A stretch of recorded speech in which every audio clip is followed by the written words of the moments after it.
This story will be available to you in 7 different languages. The link is in the description. வணக்கம். இன்று நான் உங்களுக்கு துருவதாரையின் கதையை வழங்குகிறேன். இது அசைக்க முடியாத உறுதியின் கதை. இந்த கதை விஷ்ணு பாகவத புராணத்திலிருந்து நமக்கு கிடைக்கிறது. பக்தி மற்றும் உறுதியான மன உறுதியால் எதை சாதிக்க முடியும் என்பதை இது நமக்கு கற்பிக்கிறது. நம் கதை ஒரு பிரம்மாண்டமான அரண்மனையில் தொடங்குகிறது. அங்கு மன்னர் உத்தானபாதர் தனது இரண்டாவது ராணி சுருச்சி மற்றும் மகன் உத்தமுடன் அமர்ந்திருக்கிறார். அப்போது 5 வயது இளவரசன் துருவன் அங்கு வருகிறான். அவன் பாசத்துடன் தனது தந்தையின் மடியில் அமர விரும்புகிறான். ஆனால் மாற்றாந்தாய் சுருச்சி ஆணவத்தால் நிரம்பியிருக்கிறாள். அவள் துருவனை கடுமையாக அதட்டி மடியிலிருந்து விலகிச் செல்லுமாறு கட்டளையிடுகிறாள். சுருச்சியின் அவமானம் ஆழமானது. அடுத்த பிறவியில் மட்டுமே இங்கே அமர முடியும் என்று அவள் ஏளகம் செய்கிறாள். துருவனின் முகம் ஆழ்ந்த துக்கத்தால் நிரம்புகிறது. அவமானம் அடைந்த துருவன் அழுது கொண்டே தனது தாய் சுனீதியிடம் செல்கிறான். அங்கு அவனுக்கு அமைதியான வழிகாட்டுதல் கிடைக்கிறது. இங்கிருந்து அவனுடைய மாபெரும் பயணம் தொடங்குகிறது. துருவன் அழுது கொண்டே தன் தாய் சுனீதியிடம் வருகிறான். அவன் கேட்கிறான், அம்மா, என் நிலை என்ன? நான் ஒருபோதும் தந்தையின் மடியில் அமர முடியாதா? சுனீதி அமைதியாக இருக்கிறாள். இந்த உலகப்பற்றுள்ள சிம்மாசனமும் தந்தையின் மடியும் தற்காலிகமானவை என்று அவள் மகனுக்கு விளக்குகிறாள். இதை மறந்துவிடு. மிக உயர்ந்த இடத்தை பெற வேண்டுமானால் நீ பகவான் விஷ்ணுவின் சரணடைய வேண்டும். அவரே உனக்கு உண்மையான ஸ்திரத்தன்மையை வழங்க முடியும். துருவன் துணிவுடன் ராஜாவின் மடியில் ஏறுகிறான். சுருசி கோபத்துடன் நிற்கிறாள். அவளது கை உடனடியாக தடுக்கிறது. சுருசியின் கடுமையான பதில், இந்த மடியில் அமர உனக்கு உரிமை இல்லை. இந்த இடம் என் மகன் உத்தமனுக்கு மட்டுமே சொந்தமானது. சுருசியின் மிகப்பெரிய ஏளனம், நீ இங்கு அமர விரும்பினால் போ. அடுத்த பிறவியில் தவம் செய்து என் கர்ப்பத்திலிருந்து பிறப்பாயாக. துருவனின் கண்கள் கண்ணீரால் நிரம்புகின்றன. அவனது அப்பாவியான முகம் ஆழ்ந்த துக்கத்தாலும் வலியாலும் சுருங்கி விடுகிறது. அவமானப்படுத்தப்பட்ட துருவன் அரண்மனை தரையில் வேகமாக ஓடுகிறான். அவனது கண்களில் இப்போது கோபத்துடன் ஒரு புதிய உறுதியும் உள்ளது. துருவன் ஆர்வத்துடன் தனது தந்தையை நோக்கி செல்கிறான். அவன் ராஜாவின் மடியில் அமர முயற்சிக்கிறான். அவனது முகம் நம்பிக்கையால் நிறைந்துள்ளது. சுருச்சி திடீரென துருவனை தடுக்கிறாள். அவளது குரல் கடுமையாக இருக்கிறது. மன்னர் உத்தன்பாத் அமைதியாக அமர்ந்திருக்கிறார், தலையிடவில்லை. காட்சி 6. சுருச்சியின் கடுமையான பேச்சு, நீ இந்த ராஜசிம்மாசனத்தின் மடியில் அமர முடியாது. இந்த இடம் உத்தமனுக்கு மட்டுமே உரியது. துருவன் குழப்பமடைகிறான். அவன் அழத் தொடங்குவதில்லை. ஆனால் அவனது கண்களில் கேள்விகள் உள்ளன. அவன் தனது தந்தையை பார்க்கிறான். மன்னர் உத்தன்பாத் தனது பார்வையை தாழ்த்திக் கொள்கிறார். அவர் சுருச்சியின் அகங்காரத்தின் முன் அமைதியாக இருக்கிறார். தன் மனைவியை தடுக்கவில்லை. சுருச்சி கேலி செய்கிறாள், போ, நீ என் கர்ப்பத்தில் பிறந்தவன் இல்லை. உனக்கு எந்த உரிமையும் இல்லை. சுருச்சியின் அகங்காரம் உச்சத்தில். நீ ராஜாவின் மடியை விரும்பினால் அடுத்த பிறவியில் தவம் செய்து என் கர்ப்பத்தில் பிறப்பாயாக. துருவனின் கண்கள் கண்ணீரால் நிரம்புகின்றன. அவனது அப்பாவி முகம் அவமானத்தின் வலியால் உடைந்து போகிறது.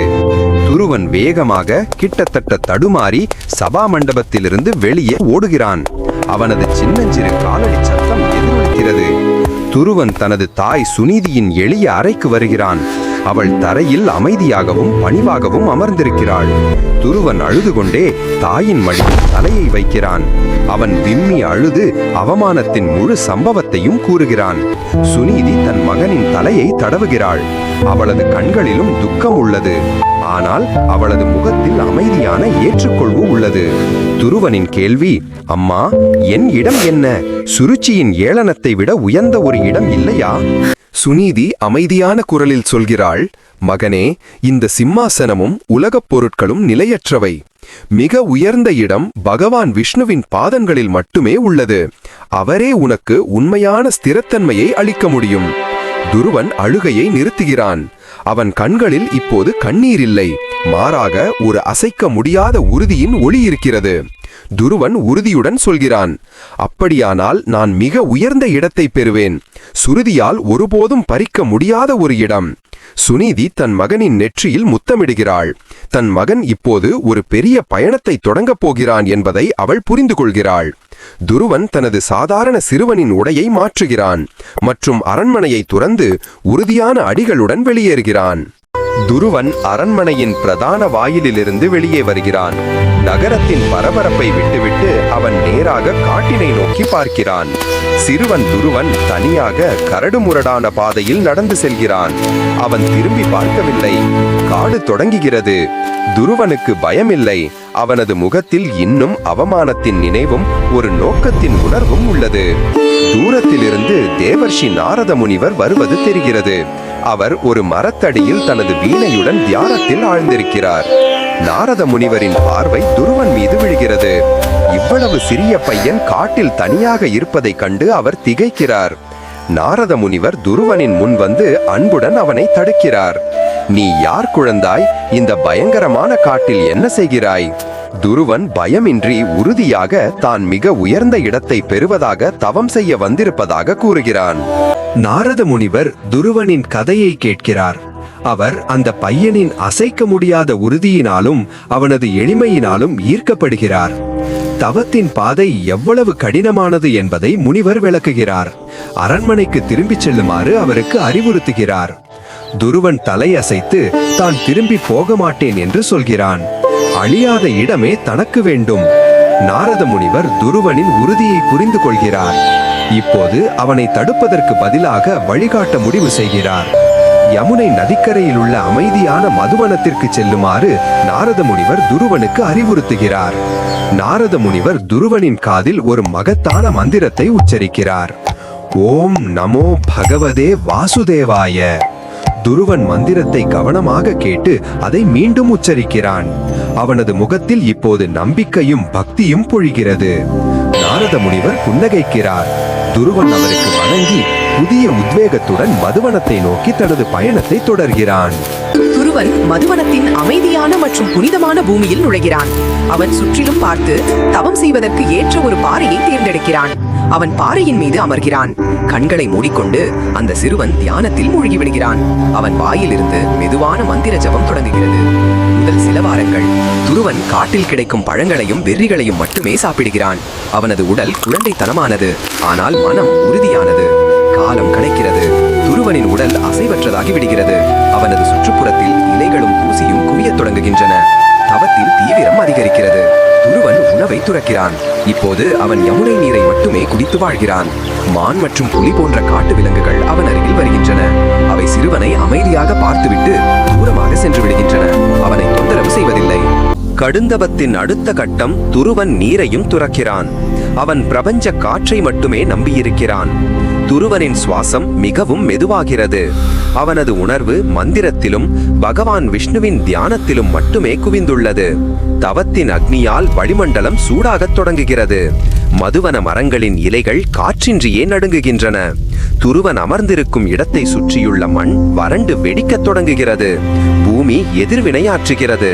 ஸ்வர்கலோகம், ஸ்வர்க்கம். தேவர்கள் பீதி அடைந்தவர்களாக காணப்படுகிறார்கள். இந்த சக்தி எங்கிருந்து வருகிறது என்று அவர்களால் புரிந்து கொள்ள முடியவில்லை. தேவேந்திரன் மற்றும் பிற தேவர்கள் சபையில் கவலையை வெளிப்படுத்துகிறார்கள். குழந்தையின் சக்தியையும் உறுதியையும் கண்டு அவர்கள் பயப்படுகிறார்கள். தேவர்கள் துருவனின் தவத்தை கலைக்க முடிவு செய்கிறார்கள். அவர்கள் மாயைகளையும் அப்சரஸ்களையும் காட்டிற்கு அனுப்புகிறார்கள். அழகான அப்சரஸ்கள் துருவனை சுற்றி நடனமாடுகிறார்கள். பயங்கரமான ஒலிகளும் திகிலூட்டும் காட்சிகளும் தோன்றுகின்றன. துருவன் அசைவதில்லை. அவனது கண்கள் மூடப்பட்டுள்ளன. எந்த மாயையும் அவனது தியானத்தை கலைக்க முடியவில்லை. தீவிர தவத்தின் காரணமாக 3 உலகங்களும் பூமி, பாதாளம், ஸ்வர்க்கம் நிலையற்றதாகின்றன. எல்லா இடங்களிலும் அமைதியின்மையும் வெப்பமும் அதிகரிக்கின்றன. வைகுண்டத்தில் பகவான் விஷ்ணு தனது சேஷ சயனத்திலிருந்து எழுகிறார். துருவனின் அசாதாரண பக்தியை உணர்ந்து அவர் சிரிக்கிறார். விஷ்ணு உடனடியாக தனது வாகனமான கருடனை ஏறிச் செல்கிறார். சிறுவனின் சங்கல்பம் நிறைவேறிவிட்டதால் அவர் பூமிக்கு புறப்படுகிறார். தவம் செய்யும் இடத்தில் திடீரென்று ஒரு பிரகாசமான தெய்வீக ஒளி பரவுகிறது. அது அவ்வளவு கம்பீரமானது என்பதால் காட்டில் இருந்த இருள் விலகி ஓடுகிறது. பகவான் விஷ்ணு தனது சதுர்புஜ ரூபத்தில் கம்பீரமான ஆபரணங்களுடன் துருவனின் முன் தோன்றுகிறார். துருவனின் கண்கள் மெதுவாக திறக்கின்றன. தனக்கு முன்னால் பகவானின் அற்புதமான தரிசனத்தை கண்டு அவன் முற்றிலும் திகைத்து போகிறான். துருவன் தனது கற்பனையில் பகவானை கண்டிருந்தான். ஆனால் இந்த நிஜ வடிவம் அவன் கற்பனை செய்ததை விட மிகவும் அழகாகவும் அற்புதமாகவும் உள்ளது. துருவன் உணர்ச்சி வசப்படுகிறான். அவனது தவத்தின் பலன் அவன் முன் உள்ளது. அவனால் தன் கண்ணீரை நிறுத்த முடியவில்லை. துருவன் உடனடியாக எழுந்து பகவானின் பாதங்களில் பணிகிறான். அவன் வார்த்தைகளின்றி வெறும் பக்தியுடன் அவருக்கு பிரணாம் செய்கிறான். பகவான் விஷ்ணு தன் சங்கிலிருந்து ஒரு இனிமையான ஒலியை எழுப்புகிறார். அது துருவனின் மனதை அமைதிப்படுத்தி தெளிவுபடுத்துகிறது. பகவான் விஷ்ணு சிரிக்கிறார். அவரது முகம் அன்பும் கருணையுமாய் நிரம்பியுள்ளது. அவர் துருவனுடன் பேசத் தொடங்குகிறார். பகவான் துருவனை கேட்கிறார். உன் அசைக்க முடியாத பக்தியால் நான் மகிழ்ந்தேன். கேள் குழந்தை, உனக்கு என்ன வரம் வேண்டும்? தந்தையின் மடியில் உயர்ந்த இடத்தை அடையவேதான் வந்தான் என்று துருவன் நினைவுக்கு வருகிறது. ஆனால் இப்போது அவனது ஆசை மாறிவிட்டது. துருவன் கூறுகிறான், பிரபு, நான் உம்மை கண்டடைந்தேன். இனி எனக்கு உலகப் பொருட்கள் வேண்டாம். உம்முடைய சேவையே எனக்கு வேண்டும். துருவனின் புனிதமான விருப்பத்தால் பகவான் மேலும் மகிழ்கிறார். அவர் குழந்தையின் நெற்றியை தொடுகிறார். பகவான் வரம் அளிக்கிறார். துருவா, நீ மிக உயர்ந்ததும் அசைக்க முடியாததுமான ஒரு இடத்தை பெறுவாய். நீ துருவ நட்சத்திரம் ஆவாய். நீ என்றென்றும் நிலைத்தன்மைக்கு அடையாளமாக இருப்பாய். வழிகாட்டியாகவும் அழைக்கப்படுவாய். துருவன் நன்றியுணர்வுடன் பகவானை பார்க்கிறான். பகவான் விஷ்ணுவின் தெய்வீக ஒளி மெதுவாக குறைந்து அவர் மறைந்து விடுகிறார். துருவனின் சங்கல்பம் நிறைவேறியது. பகவான் விஷ்ணு மறைந்த பிறகு துருவன் அங்கேயே அமைதியாக அமர்ந்திருக்கிறான். அவனது முகத்தில் இப்போது அவமானமோ துக்கமோ இல்லை. மாறாக ஆழ்ந்த அமைதியும் திருப்தியும் இருக்கின்றன. தான் உலகின் மிக உயர்ந்த இடத்தை அடைந்து விட்டான் என்பது துருவனுக்கு தெரியும். அவனது குழந்தை பருவ குறிக்கோள் இப்போது அழியாமையாக மாறிவிட்டது. அவன் காட்டிலிருந்து மீண்டும் அரண்மனையை நோக்கி புறப்படுகிறான். அவனது பயணம் நிறைவடைந்து விட்டது. அவன் ஒரு வெற்றியாளனாக திரும்பி வருகிறான். மன்னர் உத்தானபாதரும் ராணி சுனீதியும் அரண்மனையில் கவலையுடன் அமர்ந்திருக்கிறார்கள். திடீரென்று துருவன் அரண்மனைக்குள் நுழைகிறான். அவன் முன்னெப்போலையை விட அதிக தேஜஸ்வி மற்றும் தன்னம்பிக்கையுடன் காணப்படுகிறான். மன்னர் உத்தன்பாத் ஓடிச் சென்று துருவனை அணைத்துக் கொள்கிறார். தனது மகனின் தவத்தின் சக்தியை அவர் உணர்கிறார். சுருச்சியும் அங்கு நிற்கிறாள். அவள் துருவனின் தேஜஸை கண்டு வெட்கி வியப்படைந்து நிற்கிறாள். அவளது அகங்காரம் சிதைந்து விட்டது. துருவன் தனது சிற்றன்னையை மன்னிப்புடனும் அன்புடனும் பார்க்கிறான். பழிவாங்கும் எண்ணம் முற்றிலும் மறைந்துவிட்டது. மன்னர் துருவனுக்கு சிம்மாசனத்தை ஒப்படைக்க விரும்புகிறார். ஆனால் துருவன் இந்த உலகியல் சக்தியை ஏற்க மறுக்கிறான். முடிவுரை ஆரம்பம். துருவன் இறுதியில் தனது தாய் சுனீதிக்கும் தந்தைக்கும் திருப்தியை அளித்து தெய்வீக உலகிற்கு புறப்படுகிறான். துருவன் வானத்தில் ஒரு பிரகாசமான நட்சத்திரமாக நிலை பெறுகிறான். அது துருவ நட்சத்திரம். நாங்கள் வலியுறுத்துகிறோம், இந்த கதை ஒரு 5 வயது குழந்தையின் அசைக்க முடியாத உறுதியை காட்டுகிறது. செய்தி: அவனது வலிமை அவனது வயதில் இல்லை, மாறாக அவனது உறுதிப்பாட்டிலும் இலக்கின் தெளிவிலும் தான் இருந்தது. முடிவுரை: துருவ நட்சத்திரம் இன்றும் வானத்தில் நிலைத்தன்மைக்கு ஒரு அடையாளமாக உள்ளது. பக்தியால் எல்லாம் சாத்தியம் என்பதை நமக்கு நினைவூட்டுகிறது. அவமானத்தை அழியாமையாக மாற்றிய துருவ நட்சத்திரத்தின் கதை இதுதான். நன்றி. கதை பிடித்திருந்தால் தயவு செய்து லைக், ஷேர் மற்றும் சப்ஸ்கிரைப் செய்யுங்கள். நன்றி.